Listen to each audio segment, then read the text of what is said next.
chapter 24. We'll read verses 13 through 15, and then verses 33 through 40.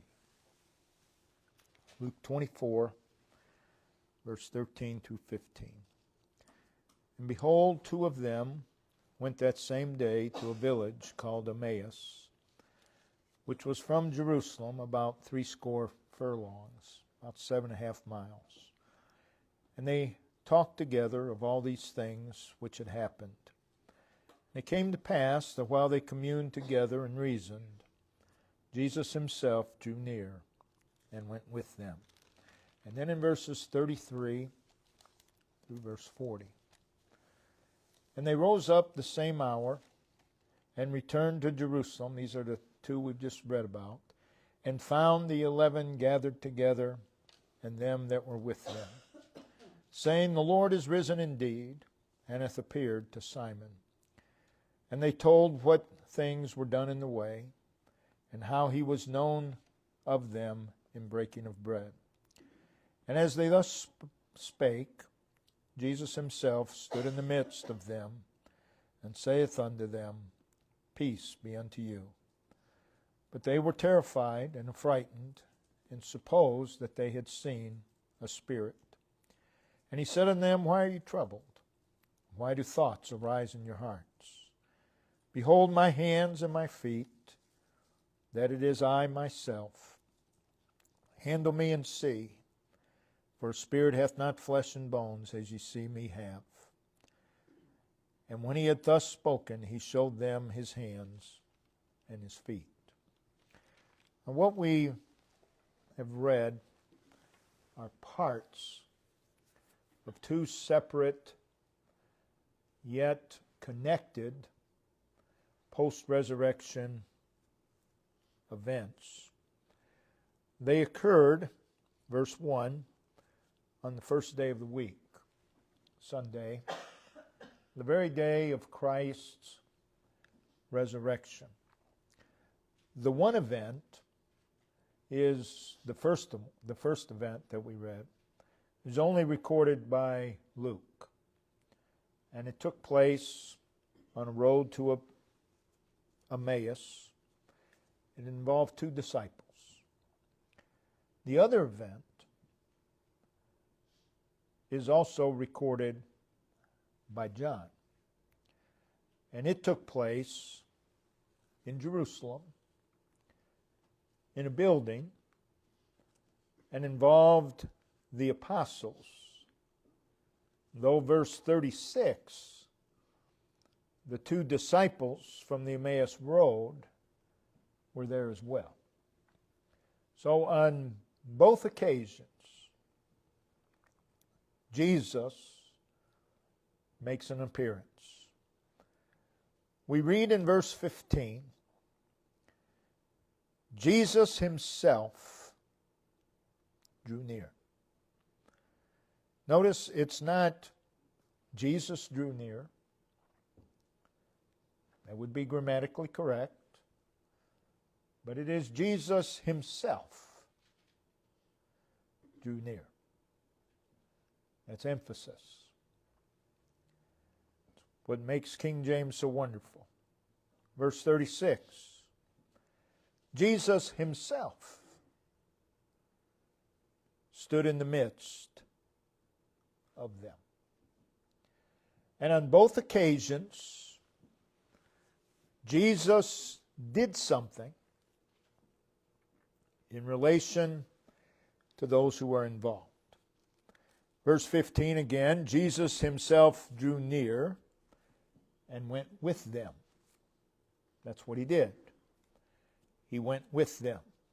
Verse 36, Jesus himself stood in the midst of them and saith, that's what he did, saith unto them. But again, on both occasions, we read those two words, Jesus himself. And what follows is a personal experience with him that in both cases resulted in a transformation of those who were involved. Our subject is experiencing Jesus himself. Goes along with the thought of the first message. So, Jesus appears in both of these events. Luke 24 opens with some women arriving at what was an empty tomb in verse 1. And we're told it was very early in the morning. In verses 9 and 10, the women return from the empty tomb with word to the 11, and notice, and to all the rest. The 11 and all the rest. The response to the testimony of these women is seen in verse 11. And their words seemed to them, the apostles and all the rest, as idle tales, and they believed them not. And then we read in verse 13, and behold, two of them. Who's the them? Well, it refers back to they're part of all the rest. Two of all the rest is what is being referred to. And verse 9, they're part of the they, and returned from the sepulchre and told all these things unto the 11 and all the rest. And then verse 11, their words seemed to them as idle tales, and they believed them not. So the two of them is a part of the they, part of all the rest that believe not. So we see their condition. They believe not. They're on their way back home to Emmaus. They are in a state of unbelief. Their hearts are heavy. They are discouraged. They are unhappy. They are confused. They are disappointed. The crucified Christ is not what they had envisioned. They're very restless. They're frustrated. They're fearful. Overcome with pessimism. They've lost their passion, their ambition, and their zeal for Christ. And they're basically feeling helpless and hopeless. And they are absolutely exasperated. They lack clear vision. We're told that their eyes were holden. And they're headed to Emmaus, believing that there's nothing better for them than to just return to the routines of daily life. And as you read the account, and we've preached from this many times, the focal point of their journey is the happenings of the day. That's their focal point. In verse 14, we read all these things which had happened. Verse 18, the things which are come to pass in these days. In verse 21, since these things were done. So that's their focus. They are consumed with these things. They are talking about current events as they're walking along. They're talking about current events. And they're doing so through the lens of unbelief. So they're talking about current events, and their mindset is unbelief. And in verse 15, they are communing, and they are reasoning together. Two individuals, marked by unbelief, talking about current events, through the mindset of their unbelief. So what they're doing is they are pulling one another by just talking to one another. They are pulling one another further into the abyss.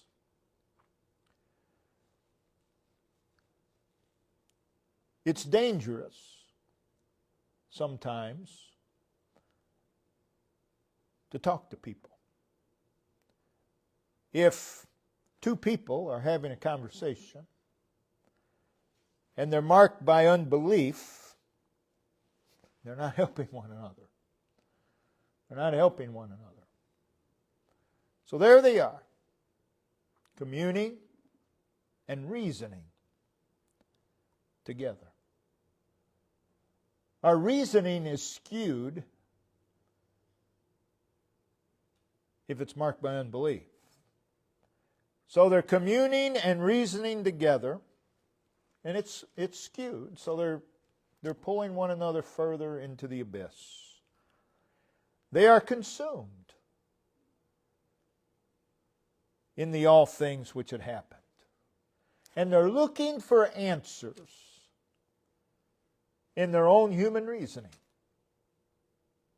which is marked by unbelief. They're stuck. They're stuck.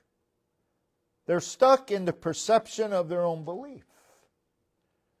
They're stuck in their own reasoning, and their reasoning is based upon carnal perception. Verse 17 tells us, what manner of communication, this is Jesus asking them, what manner of communications are these that ye have one to another as ye walk and are sad? So as they talk to one another, they're not encouraging one another. They're sad. They're dejected. Notice verse 21. They say, we trust it. We trust it. Not we trust it. Past tense, that it had been He, talking about Jesus, which should have redeemed Israel.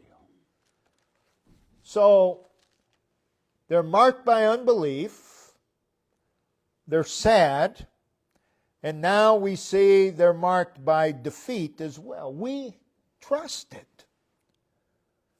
that He was the one, that He was the Redeemer. So they've lost confidence in His ability to do what they thought He was going to do. And they are frustrated, and they are discouraged. Their experience of Jesus was all in the past. It's all in the past. Notice also verse 22.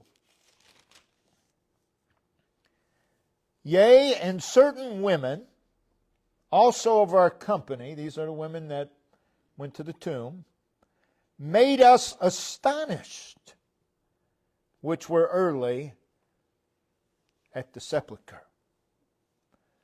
They made us astonished. That is, they brought confusion into our lives. It was in these circumstances that we read verse 15. Jesus Himself drew near. Whenever you are in those circumstances, some that's where they stay, this is what you need. Jesus Himself drew near and did so with a purpose.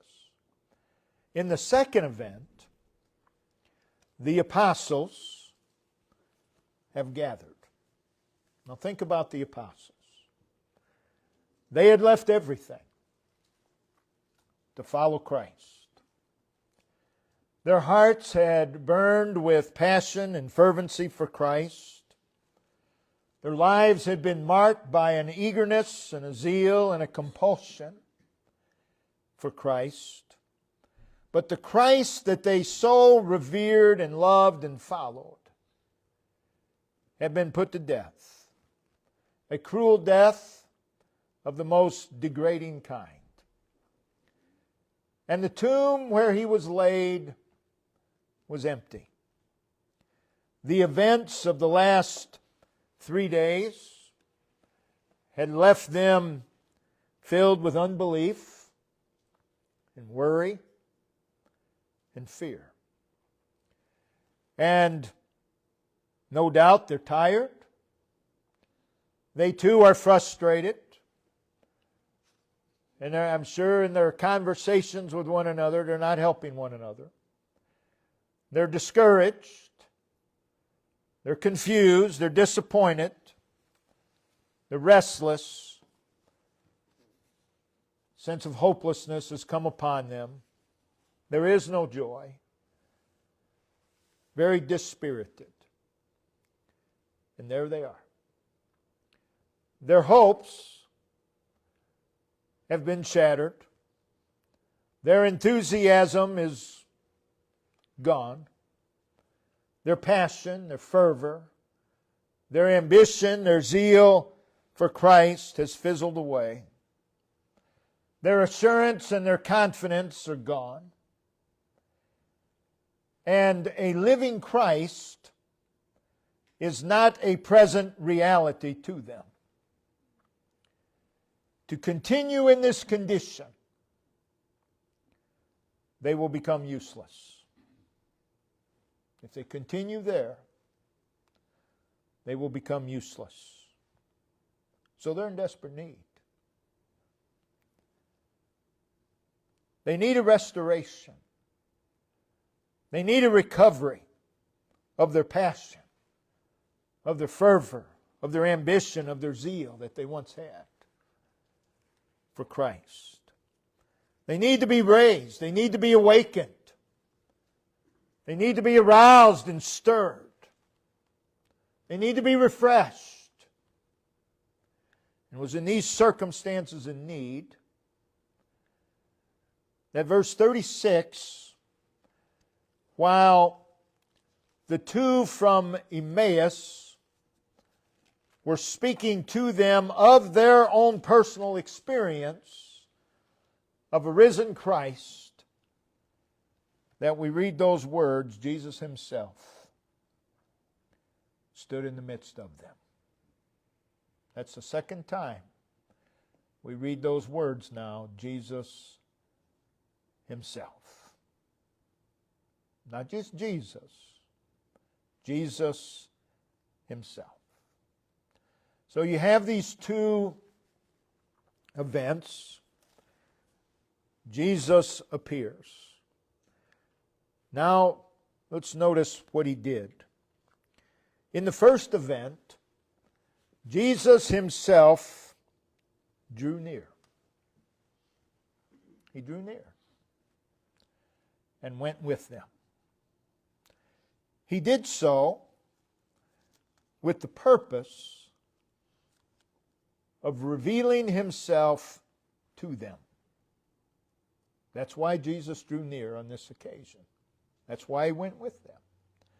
So again, Jesus Himself drew near and went with them. He did so with the purpose of changing their perception. A lot of God's people need their perception transformed. They have a wrong perception. Jesus Himself drew near and went with them. He did so for the purpose of them having a fresh discovery of Himself. A fresh discovery of Himself. So He enters, they're walking together, the two of them. Jesus comes walking alongside and He enters into a conversation with them. By the time you get to verse 27, it says, He expounded unto them in all the Scriptures the things concerning Himself.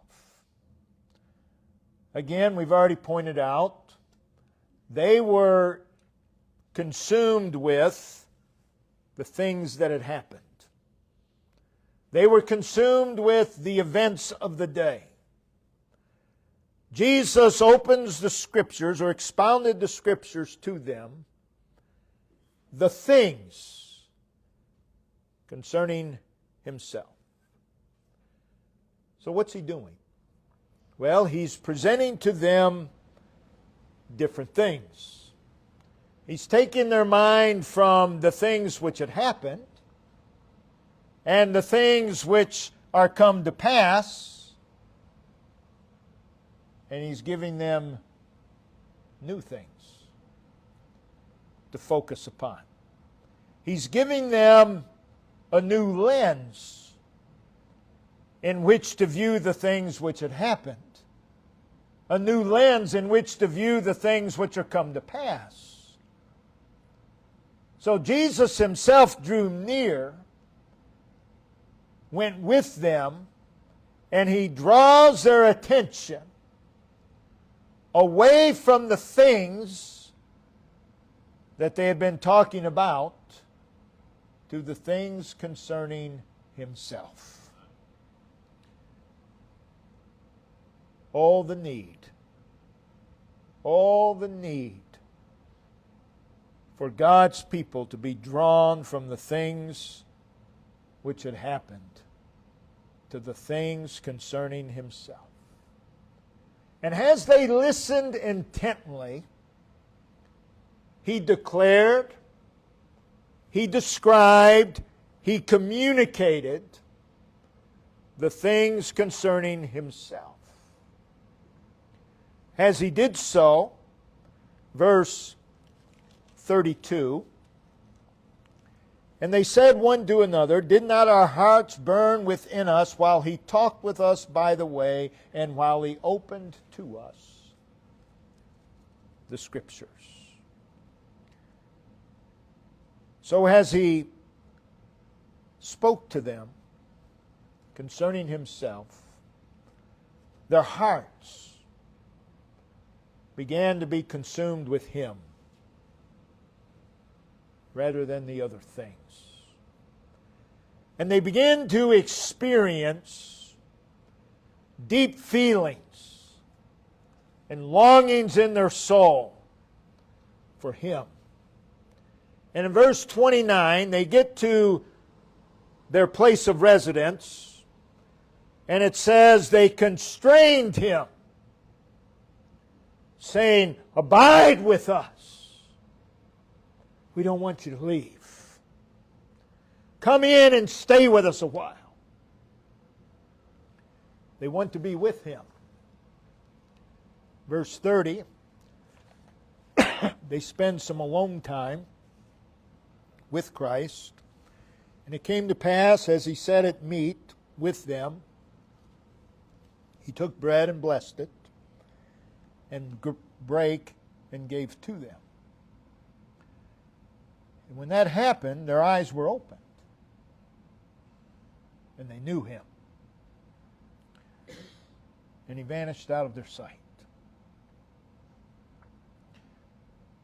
So then, we see they head to Jerusalem. So this time with Jesus has determined their direction. We've got to go back to Jerusalem. 7.5 miles. We're going to go back. Their time with Christ determined the direction that they were going to move. Something. We go in a direction every single day. Something determines that direction. To have this time with Christ and for it to determine our direction, that's what we need. That's what we need. In Jerusalem that night, there was a gathering of the apostles. We read in John's account, John 20, verse 19, the doors were shut where the disciples were assembled for fear of the Jews. Okay, so they're gathered out of fear. They've crucified Christ. We're next, was their thought process. And these two from the Emmaus Road arrive back in Jerusalem. And as they are testifying in verse 36, Jesus Himself stood in the midst. Once again, it could have said Jesus stood in the midst. That's not what it says. Jesus Himself stood in the midst. Not only is He in the midst of those assembled, it says He stood in the midst of them, but I believe also He's in the midst of everything that they were feeling and everything that they were experiencing that evening. Jesus Himself stood in the midst. And just like it was on the Emmaus Road with the two, He's there to minister to them. He's there to bless them. He's there to fulfill their need. He's there to change them. The first words out of His mouth were, "Peace be unto you." Peace be unto you. Those words reveal their condition. Their condition was not one of peace. And it also reveals the reason that He's there. To give them peace, which is what they needed. But He says, "Peace be unto you." So He's there in grace and mercy. Keep in mind that most of these fled. They abandoned Him. And He comes and He says, "Peace be unto you." So He's in the midst, gracious and merciful. May I say, when Jesus is in our midst, He's there gracious and merciful. We need time in His gracious and merciful presence. So He stands in the midst, and He speaks directly to them, "Peace be unto you." This peace is what they were in need of.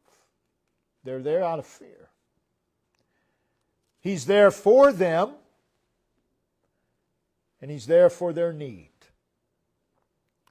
This peace is the opposite of and a transformation from what they were feeling at that time. This peace is a tranquility. It's a calm. It's a restfulness. It's a quiet of the heart. It's a composure of the heart. It's contentment. It is a state of rest, and it is a state of strength. And this is what they need. This peace is fearlessness and security. It's everything but what they were feeling. This peace is the assurance all is well. All is well. It is stillness before God. It is a state of harmony with God. I believe it's the peace that filled His own heart. Jesus Himself was there to produce in them this peace. He's the only one who can. He's the only one who can. And everything that he did that night was for the purpose of producing peace in the hearts of these greatly troubled disciples. It is a peace, reading the Scriptures, that is inward. It is a peace that guides and directs and determines conduct. From Colossians 3, verse 15, it is a peace that rules the heart. And from Philippians 4, verse 7, it is a peace that is beyond comprehension. It passeth understanding. These were in need of a transformation from what they were feeling. And Jesus Himself, the one who can bring about the transformation needed, stood in the midst to produce in them this peace. We too can experience Jesus Himself producing peace in our hearts.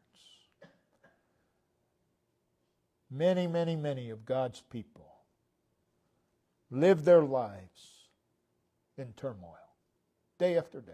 Same thing. Their lives are chaotic. Doesn't have to be that way.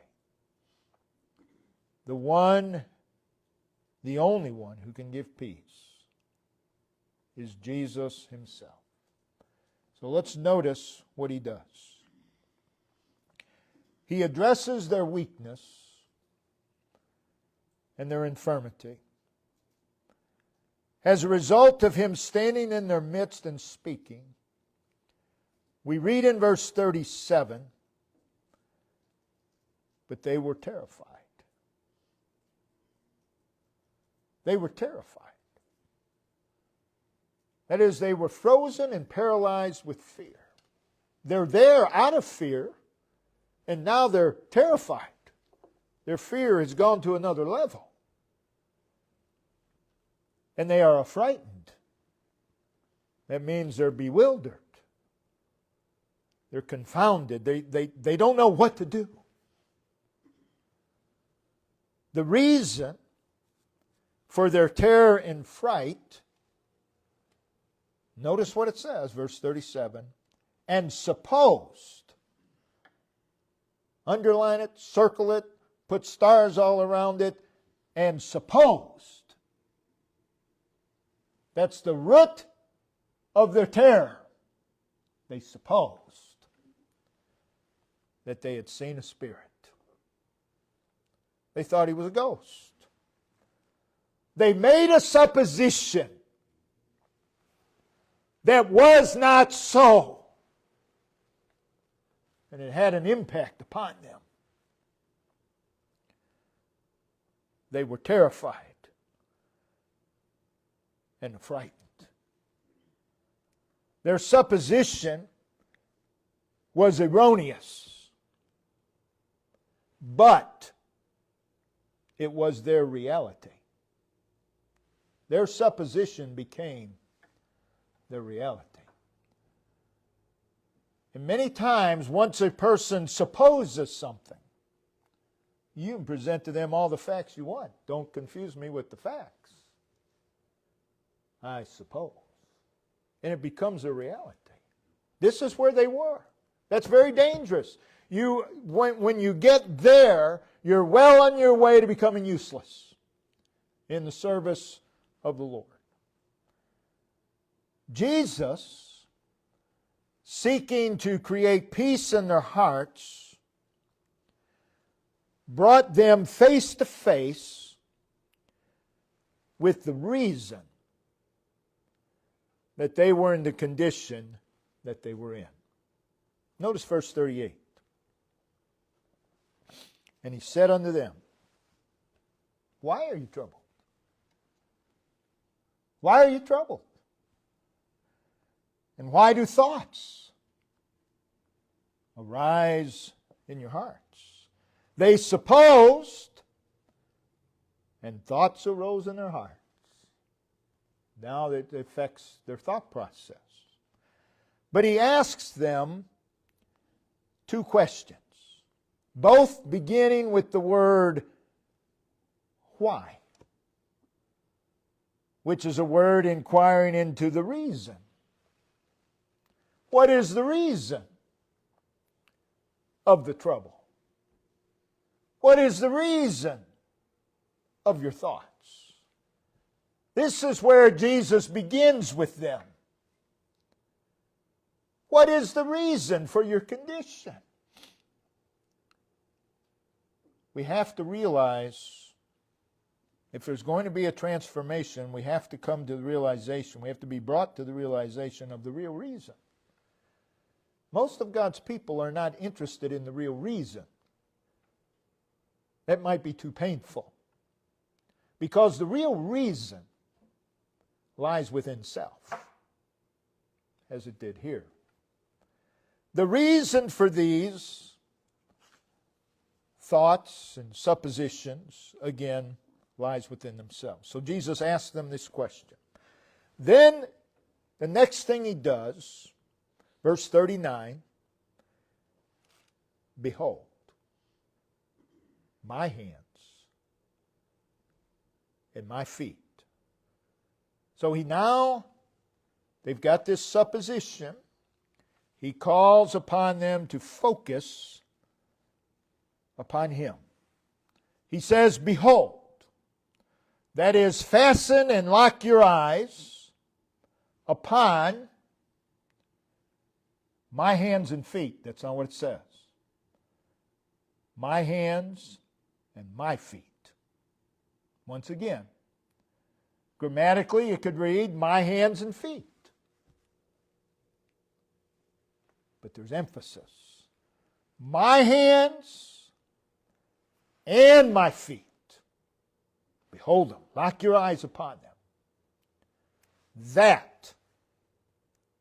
That, introducing the purpose of locking their eyes upon His hands and His feet.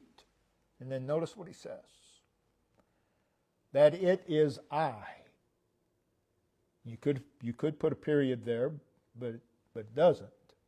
It is I, myself. Just like Jesus Himself. It is I, myself. That's what they needed to see. That's what we need to see. Those hands and feet show the price of the blessings which He bestows. They tell what He has done in our stead and in our behalf.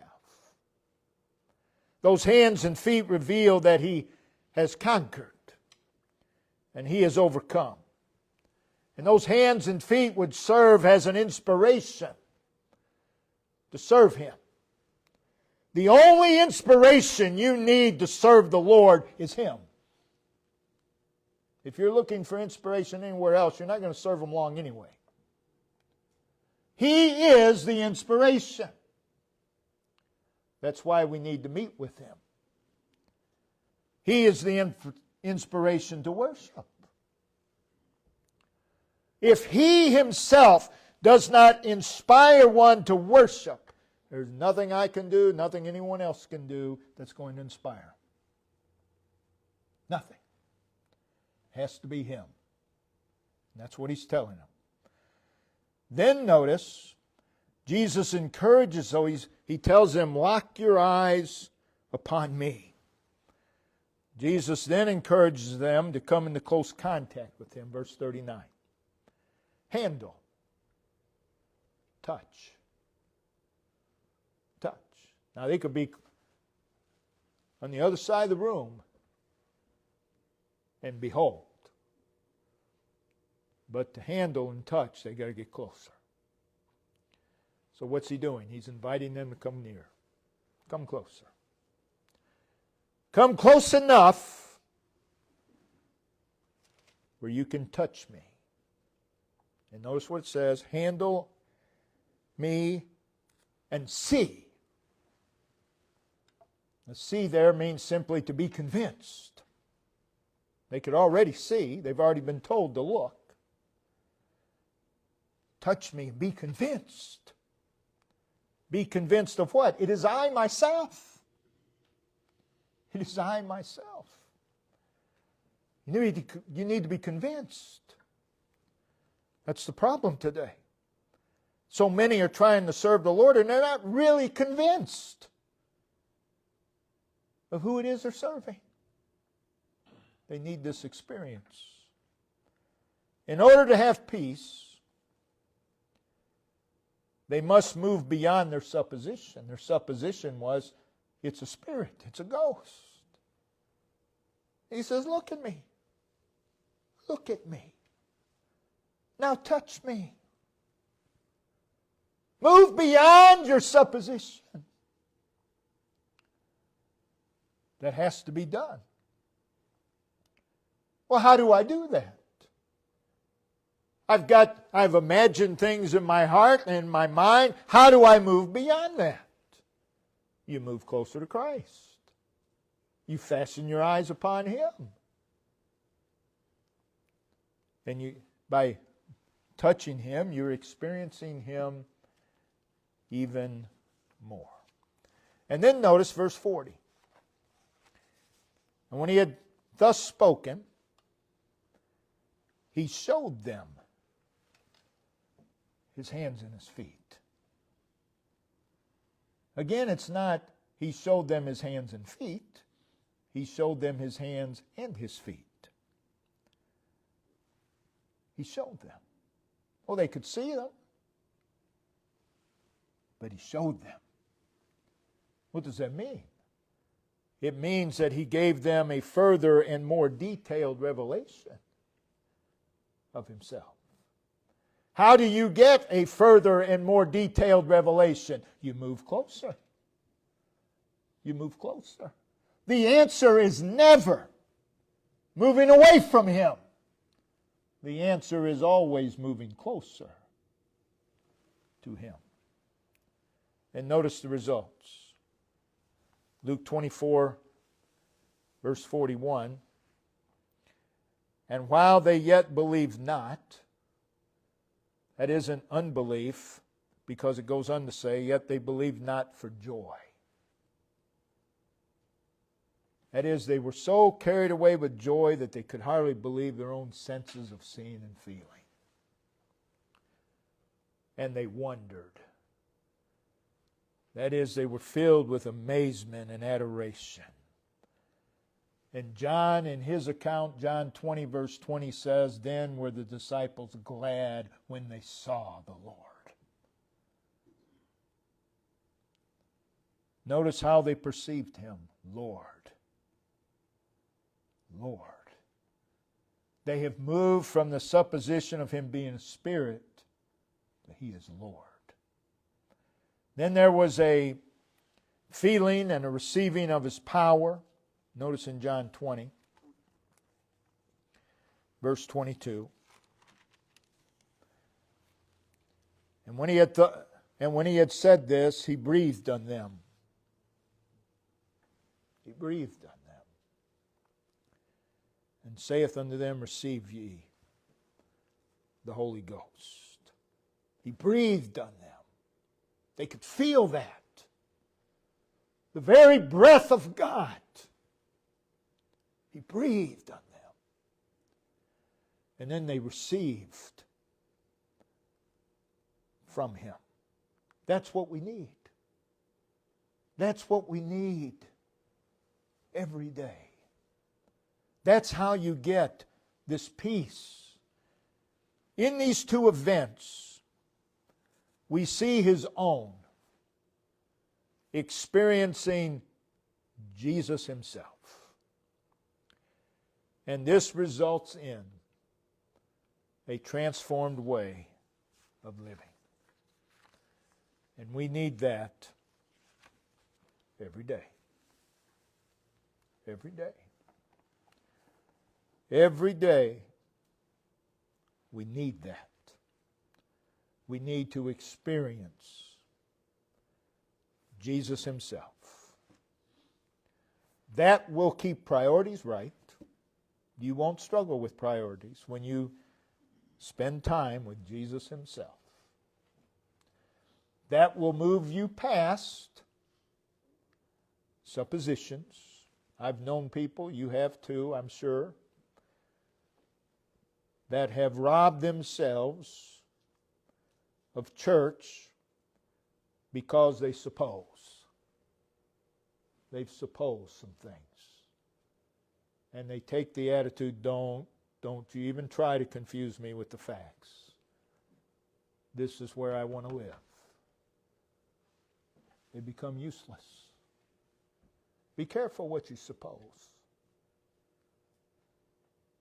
We all do it. Well, I know what they're thinking. No, you don't. Even if they tell you what they're thinking, you still don't know. They might be lying to you. You don't know. So don't suppose. Well, I've known them long enough. I know. No, you don't. Don't suppose. The way to move beyond the supposing is Him. You ever notice people who suppose it's always against them? All the time. Oh, I suppose they think I'm wonderful. No, they're against me. They always come out in the short end. Stop supposing. See Him. We need this time of experiencing Jesus Himself. When Jesus says, "It is I, myself," that's real. And that's what we need. Brother Ben, if you'll come and listen and